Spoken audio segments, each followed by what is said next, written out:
Mafia king Jungkook তার একমাত্র ভাই সুগাকে নিয়ে তে এর কফি শপে যাওয়ার উদ্দেশ্যে রওনা দেয়। জংকুক ড্রাইভ করছিল, সুগা পাশে বসেছিল। আচ্ছা জংকুক, তুই এই সাত সকালবেলা আমাকে কোথায় নিয়ে যাচ্ছিস বলতো? তোর ভাবিকে দেখাতে। মানে? ভাবি? ভাবি কোত্থেকে এলো? কার ভাবি? সুগা, এত নাটক করার কি আছে? জংকুক ভাই আমার, তোর কি সত্যিই কোনো মেয়েকে পছন্দ হয়েছে? আমার তো এখন নাচতে ইচ্ছা করছে। অবশেষে আমি একটা ভাবি পাবো। এই সুগা, তুই এখন মুখটা একটু বন্ধ করবি? ওই দেখ সামনে যে কফি শপটা, ওখানেই আমরা যাব। এরপরে তারা কফি শপের ভিতরে যায়। জংকুক, এখানে তো তিনটে মেয়ে আছে, এর মধ্যে আমার ভাবি কোনটা? ওই যে ডান সাইডের মেয়েটা, ওর নাম তে, আর ও তোর ভাবি। না, আমার ভাইয়ের পছন্দ আছে বলতে হবে, দেখতে একদম মাশাআল্লাহ। আরে ব্যাকপ্যাকনি, এই জংকুক দেখ দেখ, যার ব্যাপারে আমি তোর সঙ্গে বলেছিলাম না, ও সেই মেয়েটা। ওই দেখ, ও গেটের মুখ দিয়ে ভিতরে আসছে। দেখতে পেয়েছি। ভাই, তুই আমাকে ভাবির সাথে দেখা করাতে এনেছিলিস, আর এখন আমার ব্যাকপ্যাকনির সাথেও দেখা হয়ে গেল। সুগার দেখ, ও তের দিকে গেল। আমার মনে হচ্ছে ও তের পরিচিত কেউ। আরে তোর কোনো টেনশন নেওয়ার প্রয়োজন নেই, কারণ আমি কাল রাতেই আমার লোকজনদেরকে পাঠিয়েছিলাম ওর ব্যাপারে খোঁজ নিতে। আর এখন চল অফিসে যাই। হ্যাঁ চল। ও, তাহলে আমার ব্যাকপ্যাকনির নাম পার্ক জিমিন। আর আমার ব্যাকপ্যাকনি দেখছি আমার অফিসে কাজের জন্য ইন্টারভিউ দিয়েছে। শোনো ইয়ঞ্জন, সবাইকে বাদ দিয়ে জিমিনকে সিলেক্ট করো। ঠিক আছে বস। তাহলে সুগা, তুই তোর জিমিনকে রোজ সামনে থেকে ভালো নজর রাখতে পারবি। কিন্তু এইদিকে দেখ, আমার সে তো। আরে জংকুক রিল্যাক্স, আমার মাথায় একটা আইডিয়া এসেছে। শোন, ভাবি এখন পড়াশোনা করছে, আর এর জন্য তার অনেক টাকারও প্রয়োজন। এই জন্য সে পার্ট টাইম জব করে। আর তাই আমরা যদি আমাদের কোম্পানি থেকে ভাবিকে একটা জবের অফার করি আর ভালো স্যালারিও রাখি, তাহলে সে এক কথায় রাজি হয়ে যাবে। তুই কথাটা একদম ঠিক বলেছিস। তে আর তার মা জিসো একসাথে বসেছিল। তখন তের কাছে একটা কল আসে আর বলে যে তে যেই কফি শপটাতে কাজ করতো তারা আর তাকে কাজে রাখতে পারবে না, কারণ তারা নাকি কফি শপটা বন্ধ করে দিচ্ছে। তে কিছু একটা বলতে যায়, অমনি কলটা কেটে যায়। কে কল করেছিল রে তে? আসলে মা। তখনই কলিং বেলের আওয়াজ হয়ে ওঠে। তে গিয়ে দরজা খোলে। এরা কি মিস কিম তেয়ং এর বাড়ি? হ্যাঁ, আমি কিম তেয়ং। আপনার জন্য একটি জবের অফার এসেছে জিওন কোম্পানি থেকে। সে কি, আপনাদের মনে হয় কোনো ভুল হচ্ছে? না না মিস, এই দেখুন, এই কাগজে সমস্ত তথ্য দেওয়া আছে। আর হ্যাঁ, পরশু কিন্তু ইন্টারভিউ নেওয়া হবে সকাল 11টায়।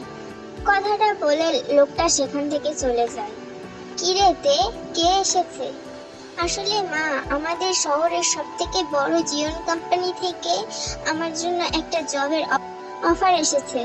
কি বলছিস কি তে? আমার তো বিশ্বাস হচ্ছে না, অত বড় কোম্পানি থেকে তোকে অফার করেছে। হ্যাঁ মা, আমি পরশু ইন্টারভিউ দিতে যাব। আর তুমি কি জানো, একটু আগে আমার কফি শপের ম্যানেজার আমার কাছে কল করেছিল আর বলেছে যে আমায় কাজে রাখতে পারবে না, কারণ তাদের শপটা নাকি কোনো এক কারণে বন্ধ করে দিতে হচ্ছে। আল্লাহ আমাদের দিকে তাকিয়েছে রেতে, তা না হলে তোর কফি শপের কাজটা চলে গেছে, আর এখন তুই হুট করে কোথায় কাজ পেতিস। হ্যাঁ মা, তুমি একদম ঠিক বলেছো। ঘড়ির কাঁটায় তখন সকাল 10:50। তে এখন ট্রাফিক জ্যামে আটকা পড়ে আছে। তার চিন্তা হচ্ছে খুব, জবটা কি সে আদৌ পাবে? তার যে জবটা খুবই প্রয়োজন। 11:30 তে জিওন কোম্পানির গেট দিয়ে তাড়াহুড়া করে ভিতরে প্রবেশ করে, আর আগের দিনে সেই কাগজে থাকা একটা নাম্বারে সে কল করে আর সে কোথায় আছে তা জানায়। ইয়ঞ্জিন এসে তেকে রুম নাম্বার 7-এ নিয়ে যায়। কিম তেয়ং, আপনি এত দেরি কেন করলেন? সবার ইন্টারভিউ তো নেওয়া হয়ে গেছে। আসলে আমি ট্রাফিক জ্যামে আটকা পড়ে গেছিলাম। ইয়ঞ্জন তের দিকে একটা কন্ট্যাক্ট পেপার এগিয়ে দিয়ে বলে সই করতে। তেই সেটা ভালোভাবে না দেখেই সাইন করে দেয়। ঠিক আছে, এবার আপনি আসতে পারেন। খুব শীঘ্রই আপনাকে ফোনের মাধ্যমে জানিয়ে দেওয়া হবে। জিমিন, তুই জানিস আমার কফি শপের কাজটা না চলে গেছে। সে কি? তাহলে তুই এখন কি করবি? আরে বাবা, পুরো কথাটা তো শোন।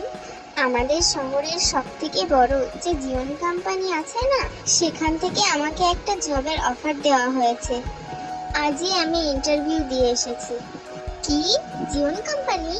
হ্যাঁ। আরে বাবা, আমি যে কিছুদিন আগে যেই কোম্পানিতে জব করছিলাম না, সেটা তো জিওন কোম্পানিতে। তাহলে তো আর কোনো সমস্যাই রইলো না। আরে ভাই, আমি আগে সিলেক্ট তো হই। আরে দেখবি তুই সিলেক্ট হয়ে গেছিস। তাই যেন হয়। পরের দিন জিওন কোম্পানি থেকে বলা হয় যে সে সিলেক্ট হয়েছে আর তাকে তাদের বস এর অ্যাসিস্ট্যান্ট এর কাজ দেওয়া হয়েছে। তে তো মহা খুশি। অবশেষে তাদের দুঃখের দিন ফুরলো। তে তার মা আর জিমিনকে কথাটা জানায়। সকাল সকাল তে আর জিমিন তাদের নতুন কোম্পানির কাজের উদ্দেশ্যে রওনা দেয়। তে একটু নার্ভাস ছিল, কিন্তু জিমিন তাকে বোঝায়, তে তুই বরং এখানে বস, এক্ষুনি অ্যাসিস্ট্যান্ট ইয়ঞ্জন চলে আসবে। কথাটা শেষ হতে না হতেই ইয়ঞ্জন এসে হাজির। আর সে বলে, কিম তেইয়ং, আপনাকে বস ডাকছে, আপনি আমার সাথে চলুন। ইয়ঞ্জন তেকে সঙ্গে করে উপরের তলায় নিয়ে যায় আর বলে, আপনি ভিতরে যান, বস ভিতরেই আছে। আসবো? হ্যাঁ, আসুন মিস কিম তেইয়ং। তে আস্তে আস্তে ভিতরে যায়। একি, আপনি আপনি এখানে কি করে? আর বস জিওন, তিনি কোথায়? আরে, আমি তো বস জিওন, আর তুমি আমার অ্যাসিস্ট্যান্ট। আপনি জেনে বুঝেই এসব কিছু করেছেন, তাই না? এই জন্যই তো তোমাকে আমার এত বেশি ভালো লাগে। দেখো কি সুন্দর সবটা বুঝে গেলে। সরি মিস্টার জিওন জঙ্কুক, আমি আপনার অ্যাসিস্ট্যান্ট হতে পারবো না। কথাটা বলেই তে চলে যেতে নেয়। দাঁড়াও কিম তেইয়ং, মনে আছে তুমি একটা কন্ট্রাক্ট পেপারে সাইন করেছিলে? সেখানে স্পষ্টভাবে লেখা ছিল 5 বছরের আগে তুমি এই জবটা কিছুতেই ছাড়তে পারবে না, আর যদি তুমি এটা ছাড়ার চেষ্টা করো তাহলে তোমাকে 10 কোটি টাকা দিতে হবে। এবার তুমি বলো, তুমি কি কাজটা করবে নাকি ছাড়বে? আপনি আমাকে ফাঁসিয়েছেন। আচ্ছা ঠিক আছে, আমি জবটা করব। আপনি আমার কাজটা বুঝিয়ে দিন। আমার আর এক মুহূর্ত এখানে থাকতে ভালো লাগছে না। সরি সুইটহার্ট, তোমাকে যে আমার সামনে বসে থাকতে হবে। জঙ্কুক তের দিকে একটা ফাইল এগিয়ে দেয় আর তার কাজগুলো খুব ভালোভাবে বুঝিয়ে দেয়। বাধ্য হয়ে তে জঙ্কুকের সামনে থাকা টেবিলে বসেই তার কাজগুলো করতে থাকে। জঙ্কুক তের দিকে এমন ভাবে তাকিয়েছিল যে তের বেশ অস্বস্তি হচ্ছিল, কিন্তু সে কি বা করবে। তে সেই সব কিছুকে ইগনোর করে তার কাজের ওপর ফোকাস করে। ও আল্লাহ, আমি কোন বিপদে পড়লাম। আমার দিকে কিভাবে তাকিয়ে আছে, নির্লজ্জ কোথাকার। হাই ব্যাকপ্যাকনি। উপস, পার্ক জিমিন, রাইট? আরে আপনি এখানে কি করে? বলেছিলাম না খুব শীঘ্রই আমাদের আবার দেখা হবে। এখন সেসব বাদ দাও। আমি যে কারণে এখানে এসেছি, আমি আসলে এখন একটা মিটিং এ যাব আর তুমি আমার সঙ্গে যাবে। কিন্তু আমি, আরে কোনো কিন্তু নয়। আসলে অ্যাসিস্ট্যান্ট ইয়ঞ্জন আমাকে বলেছে এই কাজটা তাড়াতাড়ি কমপ্লিট করতে, আর এটা না খুব ইম্পর্টেন্ট।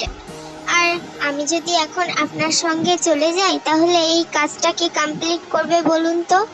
ওকে, এটাই তো তোমার প্রবলেম, তাই না? এই ইয়ঞ্জন, এদিকে একটু আসো তো। জি বলুন বস।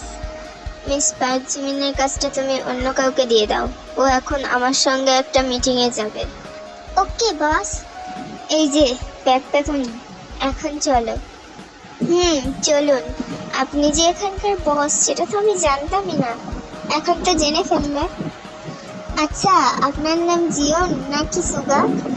আমার নাম সুগা, আর জিয়ন হচ্ছে আমার ভাই। আসলে এই কোম্পানিটা ওরই, আর এই কোম্পানির সব দায়িত্ব আমার ওপরে। ও মাঝে মাঝে এখানে আসে। ও আচ্ছা। এমন ভাবে কথা বলতে বলতে তারা তাদের গন্তব্যে পৌঁছে যায়। তে তার কাজটা কমপ্লিট করে জঙ্কুকের কাছে জমা দেয়। তে বাইরে এসে দেখে জিমিন সেখানে নেই। তে বেশ কিছুক্ষণ অপেক্ষা করে, তবুও জিমিন আসে না। এই জন্য তে জিমিনকে ফোন দেয়। হ্যালো তে, বল। এই শালা হাঁসের বাচ্চা, কোথায় রে তুই? এই তে, আমি না একটা মিটিং এ এসেছিলাম, তুই একটুখানি অপেক্ষা কর, আমি চলে এসেছি। ঠিক আছে, এখন রাখ। এই যে ম্যাডাম, আমি চলে এসেছি, এবার চলুন যাওয়া যাক। চুপ কর তুই, আমি সেই কখন থেকে এখানে বসে আছি। তুই কার সঙ্গে গেছিলিস বলতো? আরে বাবা, এখন চল তো, যাওয়ার পথে বলছি তোকে। এবার বল, কার সঙ্গে গেছিলিস? তুই জানিস আমি যেই ছেলেটার কথা তোর সাথে বলেছিলাম না, ও হচ্ছে আমাদের সুগা বস, আর আমি তার সাথে গেছিলাম। সেটা তো ভালো কথা, কিন্তু তুই কি জানিস এই যে আমাদের বস জীবন, সে কে? আর সুগা তার কি হয়? হ্যাঁ আমি জানি, সুগা জিওনের ভাই হয়, আর ওই কোম্পানিটাও জিওনের, কিন্তু সুগাই সব দেখভাল করে। তুই কি জানিস ওই জিওন নামের লোকটা আসলে কে? আমি কি করে জানবো, আমি তো এখনো তাকে দেখিনি, কিন্তু আমি আজ তাকে দেখলাম একদম সামনে থেকে। ওই জিওন আসলে mafia king Jeon Jungkook. Jimin, তুই জানিস না, ওই মাফিয়া কিং আমাকে ফাঁসিয়েছে। ও ইচ্ছে করে আমাকে এই জবটা দিয়েছে। ওই মাফিয়া কিং এর ভাই সুগা, ও তোকেও ফাঁসাচ্ছে। তুই এসব কি বলছিস? বস জিওন ওই মাফিয়া কিং জিওন জঙ্কুক, আর সে তোকে জেনে বুঝে এখানে এনেছে, কিন্তু আমাকে তো কেউ আনেনি। আমি জেনে বুঝেই এইখানে জবের জন্য এসেছিলাম। আর হ্যাঁ, ওই মাফিয়া কিং কেমন আমি সেটা বলতে পারবো না, কিন্তু সুগা সুগা অনেক ভালো একজন মানুষ, ও অনেক শান্ত এবং ভদ্র। আর একটা কথা, সত্যি বলতে আমি তাকে ভালোবেসে ফেলেছি, যদিও আমাদের প্রথম দেখাটা অনেক অদ্ভুত ছিল। শুনতে সুগা আজকে আমায় জানিয়েছে যে তার ভাই জিওন, মানে ওই মাফিয়া কিং, নাকি সবসময় এখানে আসে না, মাঝে মাঝে আসে। তাহলে তো তোর কোনো সমস্যাই রইলো না। সে কি তোকে কোনো খারাপ কথা বলেছে বা তোর সঙ্গে কোনো খারাপ আচরণ করেছে? না, তেমন কিছু তো করেনি। তাহলে তাহলে তোর কিসের প্রবলেম? উফ জিমিন, তুই বুঝতে পারছিস না, দেখতে সে তো তোর কোনো ক্ষতি করেনি, তাই না? আর তোর গবেষকের কাজটাও চলে গেছে, আর তুই যদি এখন এই জবটা ছাড়িস তাহলে তুই এখন কোথায় যাবি বল তো? তুই একবার আন্টির কথাটা তো একবার ভাব, সে কত খুশি। আর তুই এখানে যে ভালো স্যালারি পাস, সেটা তুই কোথায় পাবি বল? আরে বাবা, আমি এই জব ছাড়ছি না, আমি তো শুধু তোকে এটা জানাতে চেয়েছিলাম যে আমাদের জীবন বস সেই মাফিয়া কিং, আর ওর ভাই কেমন, তুই তার থেকে একটু দূরে দূরে থাকিস, সেটাই বলতে চাচ্ছিলাম। আর তুই এই দিকে চলে গেছিস তার সঙ্গে একটা মিটিংয়ে, আমি কি জানতাম নাকি যে এই তোর সেই ভালোবাসা? ও আচ্ছা, তাই বল। ঠিক আছে, বাই, কাল দেখা হবে, এখন আমি যাই। পরের দিন তে ইউনিভার্সিটি করে তারপরে কোম্পানিতে আসে। তে দেখে জঙ্কুক আজ কোম্পানিতে আসেনি, এ তো মহা খুশি। ইয়ে, ওই মাফিয়া শয়তান বেটাটা আজ আসেনি, আজ আমি আমার মতো ভাবে থাকতে পারবো। কিন্তু কিন্তু কিন্তু তের খুশিতে এক বালতি পানি ঢেলে দিয়ে জঙ্কুক এসে হাজির। Hi sweetheart.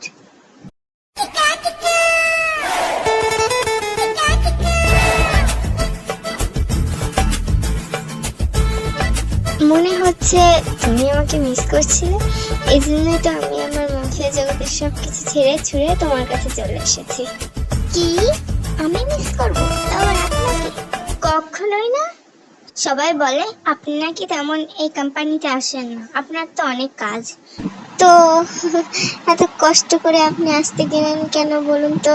না আসলেই তো পারতেন। কিছু কি বললে?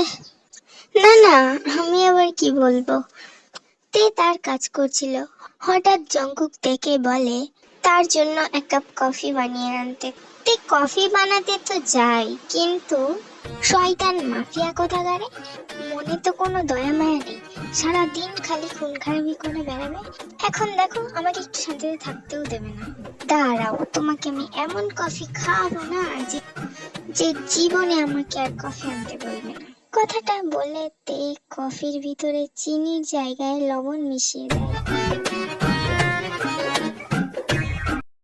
এরপর সেই কফি নিয়ে তে জঙ্কুকের সামনে রাখে। জঙ্কুক সেই লবণ মেশানো কফি খেতেই তার অবস্থা তো খারাপ। তে এতে কি হয়েছে আবার? এটা তুমি কি বানিয়েছো? হ্যাঁ, কেন কফি বানিয়েছি? জঙ্কুক উঠে দাঁড়ায়, তের একদম সামনে গিয়ে বলে, তুমি হয়তো ভুলে যাচ্ছ যে আমি কে, আর আমি তোমার ঠিক কি করতে পারি। শোন আমার সামনে থেকে, আমার এখন অনেক কাজ বাকি আছে, আর আপনার এসব মাফিয়া মার্কা কথাবার্তা আমার শুনতে ভালো লাগছে না। এরপর তে সেখান থেকে বের হয়ে যায় আর জিমিনের পাশে গিয়ে বসে। আসলে মাফিয়া কিং জঙ্কুক সে সবার কাছে নিষ্ঠুর হলেও তের কাছে সে কমল।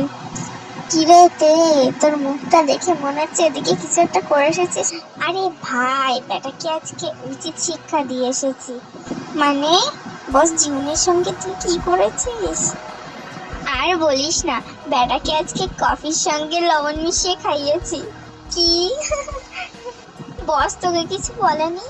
আরে সে অনেক খেপে গেছে, ওই জন্য তো ওখান থেকে চলে আসলাম। দেখ ভাই, তোর যা ইচ্ছা তুই তাই কর, এর মধ্যে তুই আমাকে জড়াস না। 2 দিন পরই আমি তাদের বাড়ির বউ হব। তুই জানিস আমার মনে হচ্ছে। ও বাবা, তাই নাকি? তো তুই সুগাকে বলেছিস যে তুই তাকে ভালোবাসিস? সত্যি তো, আমি তো তাকে কিছুই বলিনি, কিন্তু তবুও আমার মনে হয় যে সে আমাকে লাইক করে। তুই জানিস সে আমার কত কেয়ার করে। তুইও কিছু বলিস না, সেও কিছু বলে না, তাহলে কি করে হবে বলতো? তে তুই জানিস না, ওই সাদা বিলাইয়ের সামনে গেলে আমার এমন হয়, আমি ওর চোখের দিকেও তাকাতে পারি না, আর আমার অনেক লজ্জা করে। ওই দেখ, তোর সাদা বিলাই এসে গেছে। আরে ভাবি, তুমি এখানে? আমার ভাইটা ওখানে একলা আছে। তুমি জানো সেসব কাজকর্ম ফেলে এখানে এসেছে তোমাকে দেখতে।